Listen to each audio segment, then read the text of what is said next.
everybody. Let's hope that I have power today. Let's hope my internet connection really works and that I can go live for as long as we have this hour because holy cow, those of you who know, I live in Denver and we just got 26 or so inches of snow and my internet power has been all funky wonky. Oops. So holy cow, it's been a little crazy. The last couple days here. So welcome everybody. I am so glad that you are here. We're going to be talking all about the mirror. All about the mirror. Fun topic, right? Do you all just love the mirror? Can't wait to stand in front of it naked? And hopefully there are some of you that do, but for those of you who don't, I think this is going to be really helpful to help you improve your relationship with your mirror, feel more comfortable and feel and really see when you stand in front of the mirror, let's say. There are lots of words and phrases that may come to mind. And these are the exact words and phrases that may need your work, may need the mindset work, may need the time to focus to help you rebuild. So I want to make sure that this session we're doing today is really beneficial to you and that we're looking at how to build your relationship with the mirror. Because some of you do not have such a beautiful relationship with a mirror, where others of you, many of my clients who've gotten down to their ideal weight, yes, they're like, woohoo, I love that mirror. I feel amazing in front of it. I can't believe how good I look. And that's awesome. But even sometimes when you get down to your ideal weight, there's sometimes these issues around the mirror. And I want to make sure that we are addressing them. So, I want to tell you a little bit about what I used to do with some of the work that was so powerful, some mirror work that I've done that you could try doing as well. And this will be really relevant to you. So one of the things that I used to do when I was in my 20s, I moved in to a house with two roommates that I had had in high school. They're my friends from high school. And one of the things that I told them was, listen, I was doing coaching back then. I mean, I've been doing this for eons. And I told them, listen, I need to make sure this house has an office. And ideally, it would be awesome if it had like a group area that I could see, a group of people. Because this is when I was just seeing people face to face. I didn't know that there was any other way to see people, right? So that's how I did it at the beginning, face to face with everybody. And I said, and as a result, here's what I'll do. I want to take the worst room in the house. I'll take the worst room in the house. And they agreed. And so what I used to do is I used to have all these people come in and out of my house and go downstairs into this basement. And we would do this work. We would do all different types of experiential work. And it was awesome. And one of the things that I had them do once was I brought out a full-length mirror and I had them, each person got up and would stand in front of that mirror. And for a few minutes, they would look into their eyes quietly and then start telling themselves what they love about themselves. And they would spend 2 or 3 minutes saying, I love that. I love my neck. I love my hair. I love this quality about me. I love that quality about me. I love that I'm able to do this. I love that my legs are able to move and whatnot. And so they would stand there. And then the last couple minutes, we would all tell them things that we noticed that we think are really beautiful and powerful and we admire about them. And so this is how we started to do some of this mind work way back then. And I remember a few things that happened. One is that some people didn't even want to do it. And they're like, I don't even want to go to the mirror. Other people said, oh, I can't even find anything beautiful to say or kind or loving to say. Other people found that, whoa, once they started saying something, it felt much easier to get the ball rolling and then they were in it and could keep going. While others felt like, you know what, it was easier to say those things, harder to hear it. So the experience of the mirror is so individual, it's so personalized, and it brings up so much energy. So I want you to think about this right now. And I want you to think about, if I were to put you in front of the mirror with me and a group of women sitting around you, standing around you, what would you say? What do you think you would say? What would be the first thing that you would notice and you would say to yourself? I want you to share with me, those of you who are able to, and also those of you on the phone. I made it so that you could chat as well. And I'll just put, you can chat with me this time as well. If you are on the phone or online, you can do that as well, if that's helpful to you. But what would you say? If you were in front of the mirror, if you were looking, what do you notice? Is it a good thought, a negative thought, a painful thought?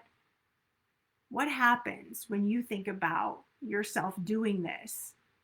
Do you want to recoil in, or do you feel like, I got this? I can stand in front of a mirror and share how amazing I am and what I love about myself and my body and who I am? Where are you? I'd love to hear your comments in the chat.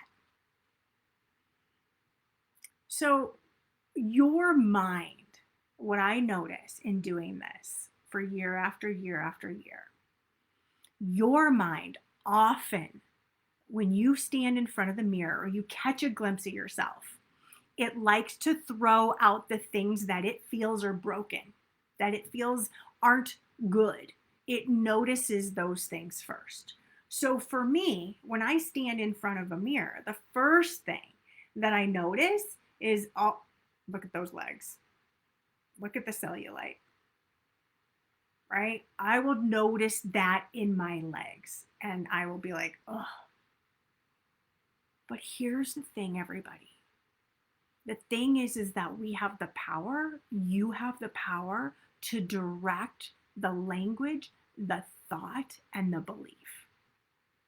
You have the power. And so today I want to talk to you a little bit about this, because many of you, and those of you who have taken my programs, you know I do a ton of work around the mind. And I do this because that's where this all starts. Because if you look at yourself first thing in the morning and you're standing in front of the mirror, you're getting dressed and you're telling yourself you're big, you're ugly, you hate the way you look, you need to change, you need to shift something, that is going to affect the entire rest of the day. And when it infects the rest of the day, that affects then how you show up in the evening, if you eat, if you overeat, if you binge, and it's going to keep you in this cycle. So that's why that strategy of looking at yourself, saying those negative things, that happens unconsciously and automatically. The next piece we have to really get to is then, how do you redirect? How do you direct your mind in the way that you want it to? So Paula, you said, you know how to do this. Why don't you? So it doesn't say something very nice when you look in the mirror and you see your body. Okay, it puts the blame on you. Come on, you know how to do this. Do it. So there are a few things that I see people face in the mirror when they haven't done the mental work. One is that they start telling themselves that they're broken. They start doing exactly what you just said. I don't look good. I'm broken. There's something wrong with me. I can't do this. Why have I done this to myself? Holy cow, you just are really screwing up your life. And why can't you seem to get this together? All of that. Okay? Okay? So I see that. If you haven't done the mind work, that's oftentimes where it ends, though. You just think you're broken. The second thing, another thing that I find that people who haven't done the mental work and really embrace this is that they avoid the mirror. They don't want to see it at all. I don't want to look at it. I don't want to see it. It's like it's not there, because then it's something I don't have to face. The third thing I see is they feel overwhelmed with how they look, and they just want to throw their hands up like, I can't even deal. I can't even handle this. I don't even want to face this anymore. And the fourth thing that I see they do is that they get this knee-jerk reaction to really deprive themselves of food, to get into this, to like, oh, I got to go on a diet and I got to really change this right now. And I'm going to do this by yada, yada, yada, yada. And because there's a knee-jerk reaction from what they didn't like seeing, and because it's so quick and fast, oftentimes that doesn't last. And so they're right back in. So they're saying, oh, I got to do this, I got to do that, and I got to do that. What happens is then that pressure builds all throughout the day. I've got to be good. I can't eat this. I've got to remove sugar. I've got to. And that pressure just builds and builds and builds and builds. And it may be that they do well for a week, maybe. Usually it's more like a day or two. And then you just explode with a binge. So that's oftentimes what I see happens when you don't know how to do the mind work, when you fall victim and you don't understand that that's what the mind does. It sees you, it judges, and then it's your responsibility then, as somebody who wants to lose weight, who wants to create a different relationship with your body, to then redirect it and direct it with the thoughts and beliefs that you want to have about your weight, your ability to lose weight and love yourself. So hi, Teresa. Hi, Kate. Hi, Sandy. Hi, Miss Paula. Love seeing y'all. Hi, Janie. Good to see everybody. So nice seeing you all. Love it, love it, love it. So here's what oftentimes happens. If you don't have a better way to handle the mirror, you're going to fall victim to it every time you see it. And that relationship, many of you are seeing, is something that's quite painful. It's quite, it just causes so much pain, and your mind and your vision just goes right to those parts of your body. So this happened to me this morning. I was getting dressed and I noticed I had like some bumps on my back, and I wanted to look. I was like, what are those? And then I caught my butt and my legs and I was like, that's some nice cellulite. There's some fat on there. And I could have gone down the slippery slope of like, what's wrong with me? Why? Oh, and then the other thing I noticed myself saying is I said something like, gosh darn it, are some women so lucky and they don't have any cellulite on their legs? Gosh darn it, that's so awesome. So I went to the place of looking at my legs and comparing myself. And so you might want to just pay attention or just think about, what do you do? What do you do when you see the mirror? What do you do? Are you like me? You look at those parts that you don't like so much. Now, if it would have stayed that way, I could have gone through the slippery slope too. But because I know that this is how the brain works, I just said, wow, okay, that's not real nice. That's just what my inner 2-year-old, that's just what my inner dialogue, that part of me that wants to keep me safe, that's what it's doing. It's just what it does. That's where my brain is going. And so instead I was like, Marna, why don't you look at the other parts of your body and find something that you like instead? And I looked and I was like, okay, I like my neck. Oh, happy St. Patty's Day, everybody.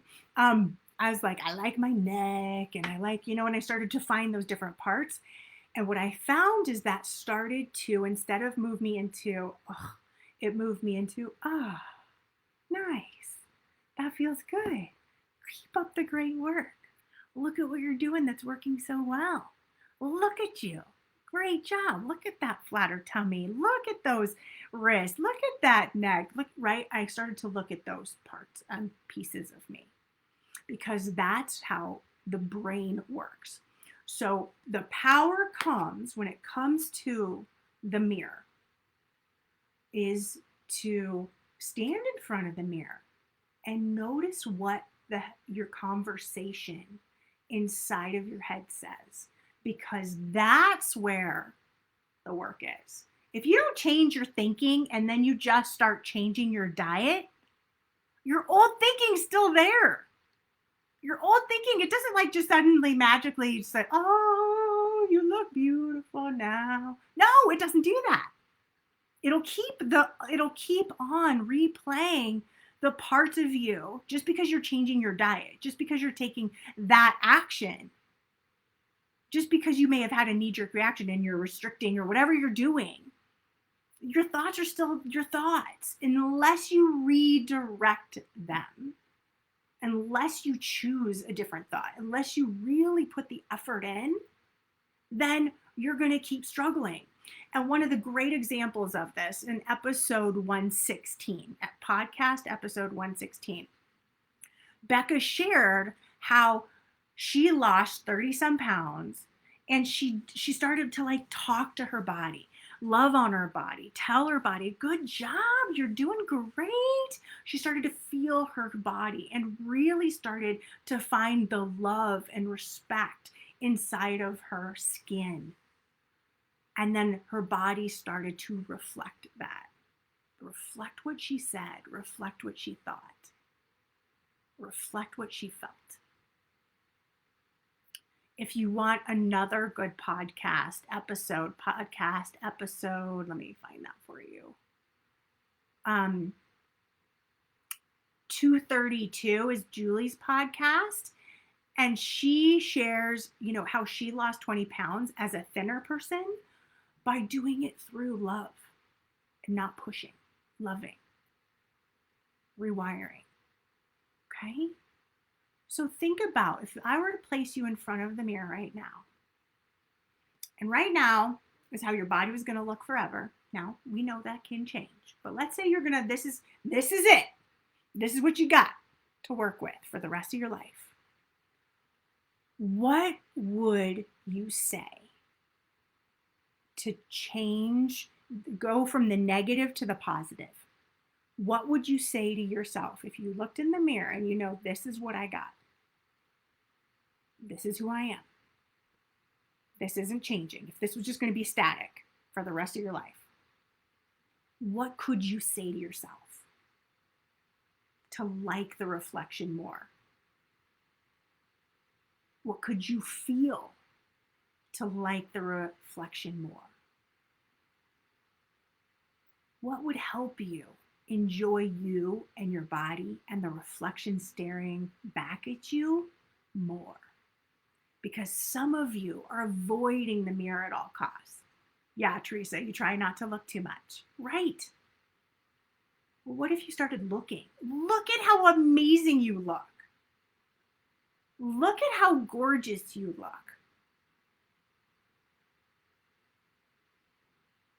Ooh, okay. I like my eyes. Wonderful.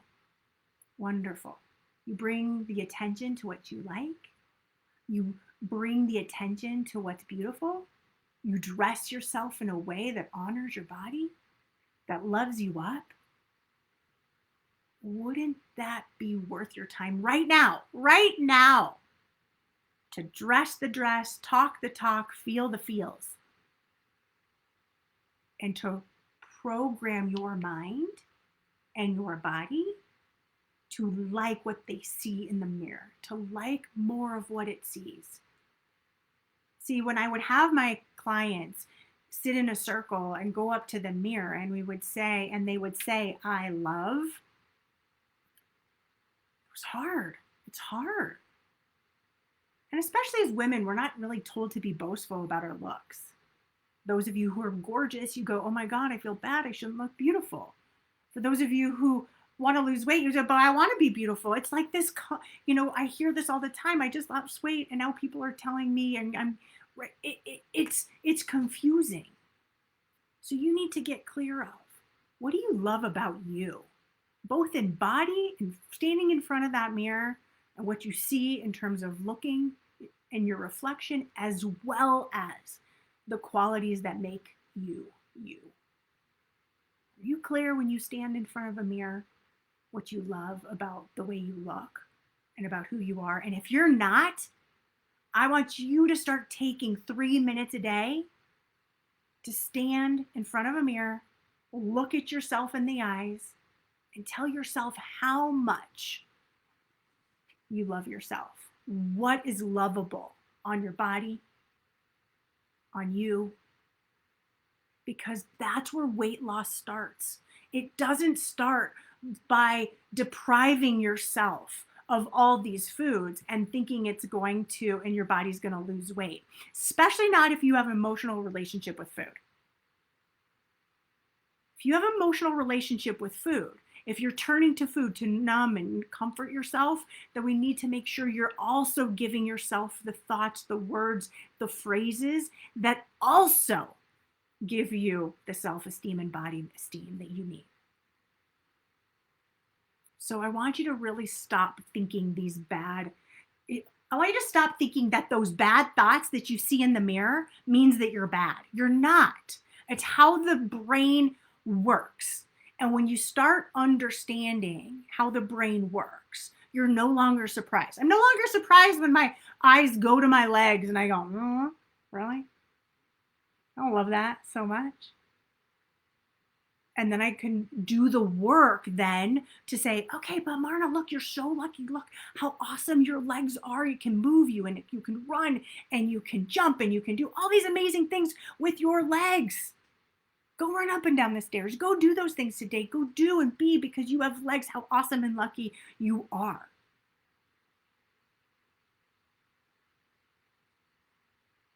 So I want to encourage you to start looking in the reflection and having more compassion, having more love, and noticing that your brain is always or might go to that part of you that it doesn't like, and you can redirect it.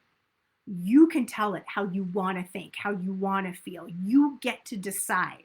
And when you start deciding over and over and over again how you want to feel about you, your body will change. Because no longer will you stand for not stepping in and taking care of yourself and loving yourself and saying kind things about yourself. You get to decide what you think and how you react when you see the mirror. Because those thoughts, as I always tell you, those thoughts are always going to be there. They're not going away. Your inner dialogue, that inner chatter, that what I call your fatter chatter, it's not going away. So, are you going to play victim to it? Or are you just going to get that it's just there? And your job is to direct it. Keep directing, keep directing, keep directing, keep giving it the focus, the words, the thoughts that help you see how amazing you are. Okay? I want you to really understand that you get to think anything you want about your body. Anything. And what are you going to think? Am I going to choose to focus only on my legs? No. Why? Why? Yes, I have the power to make them stronger and leaner and more fit, and I'm doing all that. And there are going to be parts of my body that, when I was bigger, I didn't love them. As I'm smaller, still don't love them.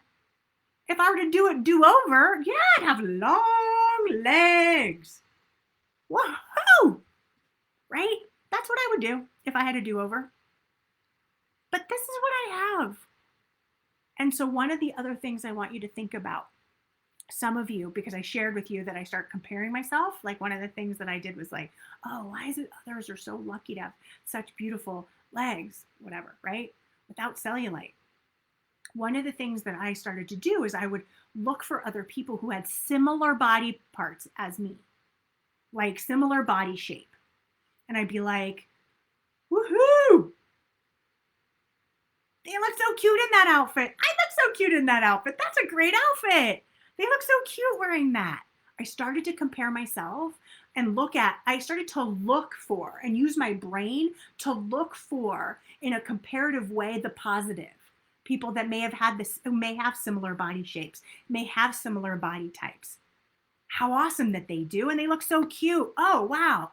I have a similar body type. That's cute. So look for the good instead of comparing. You might find your head does it. That's fine. Redirect, and choose. So, your homework today. I'd love all of you to stand in front of the mirror for 3 minutes and tell yourself all the amazing, all that you love about you. Okay? Give yourself the gift, give yourself the joy, give yourself the opportunity to look yourself in the mirror and notice what happens, and notice the words and the phrases that need to be adjusted so that you can feel better, look better, and live into a new reality based on how you're thinking and feeling. Are there any questions that any of you have? Any questions that I can answer? Let me look through some of these. All I can see when I look in the mirror are the traits which look more and more like either my mother or father. I feel like I've never been me. I'm only getting older, and I feel like I've really never lived as myself. I'm not fully integrated to be myself. I've always tried to be a people pleaser. Okay. This comes up a lot because a lot of times empaths, Christine, right? We take in energy. I'm an empath. We feel energy. We're real sensitive to energy. We want to please everybody. We want to make sure things are okay, and we feel energy. And so we take this in, and then we take all this energy in, and guess what? If we don't have a way for it to go out, we use food to oftentimes numb us out, not feel. And so that's why you don't know who you are. You don't feel like you're fully integrated because you're like a chameleon. You can kind of take in people's energy. And so what you can start doing is start thinking about when you're just out and about, and this is for all of you who feel like you're really empathic. You take in everybody's energy, and then you start going, well, wait, who am I? Because I've gotten so good at agreeing or I can see the grays in all things, and so I can see everybody's perspective. What you can start doing is when somebody says something, you can start telling yourself or start saying, why do I agree? How do I feel about this? And next month, inside of the inner circle, we're going to do a lot of body-centered therapy. And body-centered therapy, if you aren't really clear about your own emotions and feelings, body-centered therapy has you get into your body and to really feel into some of these emotions, feel into some of these feelings, and sometimes feel them in your body without having actually the words. And what we can do is we can do a lot of work around emotional eating when we're doing body-centered therapy. And so it seems, Christine, that might be really helpful to you to really start to feel your feelings and look at different things. Do I like this? Why don't I? Do I like the paint color? Why don't I? Do I want this? Why don't I? And just start having a voice, just with little things that don't really matter, but start having a voice. And what you're going to find is you're going to start getting this power back, maybe for the first time ever. So that's where just little decisions. Do I like the screen on my computer? Do I like, this or that? And just start having an opinion so that you get to decide. And what you'll find is you'll come back home. You'll come back home. Okay? And then what I would also say about all I can see when I look in the mirror is you see your parents. Why don't you find some love and compassion for that as well? And where are you not like them? Find the parts that are different than them, that are you, special, specifically you. I look better in yoga pants after losing 43 pounds. Yeah, you do, Kay. Woohoo! But when in bathing suit, I see dimples on the back of my upper thighs. Do I even want a new bathing suit and go swimming when the gym opens up? So that's the relationship with your cellulite and your dimples that I'm talking about. You can lose all your weight. There are many naturally thin people who have cellulite. My husband has like stretch marks because he must have grown, right? And he doesn't really have much fat at all. And so that happens. So are you willing? So this is the question. Okay, are you willing to go swimming, even though your upper thighs have some dimples on the back of your upper thighs? Why would that keep you from going to the pool? What are the thoughts? What are the beliefs? Right. I want you to think about this. What are the thoughts? What are the beliefs that you have? And then that's the work. Like if you have thoughts or thinking like, oh my God, I look bad, is that a beneficial thought? I always have you look at that, right? Is that thinking beneficial? Is that moving me towards feeling amazing about my body, towards my weight loss goal, or is that moving me away? What would help you move toward that? What would help you move toward that? Because here's what I know. Most of the time, we're all so worried about our own bodies that we're not paying attention to that much to other people's. Really think about this for a second. How much time, if you're out and about at the pool, let's say, do you really give to looking at other people's bodies, like one person's bodies? Like, do you really spend hours just looking at someone's body? You might notice somebody who's got an amazing body, or you might notice somebody you're like, they've got a body. Like, we oftentimes don't really spend that much time. And then what we do a lot, though, is we like live our whole lives thinking that people are constantly fixated on our bodies. And it's not true. We're constantly fixated on our body. And that's where the problem lies. That's what this work is about. Starting to find the love, the joy, the pleasure in our bodies. Finding the power, the strength.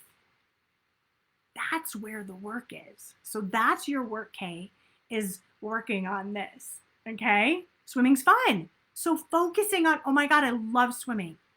And I'm going to get the cutest swimsuit that I could possibly find that makes me look and feel my best since I've lost 45 pounds and I look amazing. And I'm going to do this. Or 43 pounds. Sorry, 43, not 45. Okay?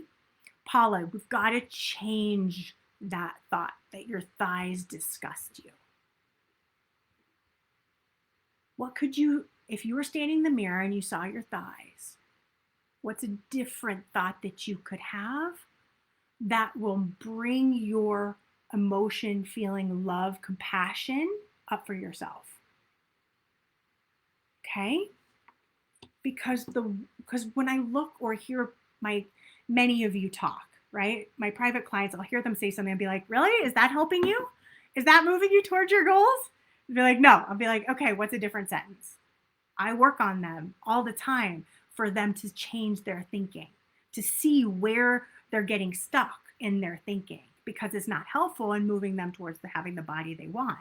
And my job is to say, hey, listen, that is not working for you. And I can hear it in your thinking and your talking and your words show me what you're thinking. So your thighs disgusting you, not helpful.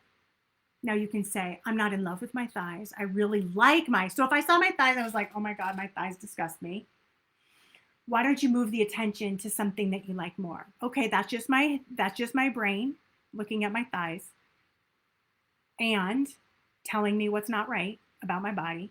And what do I like better? What do I enjoy? What is a part of my body that I'm proud of, that I can love? Okay? So what I want you to all really hear is that you can change your thoughts. You can change your beliefs.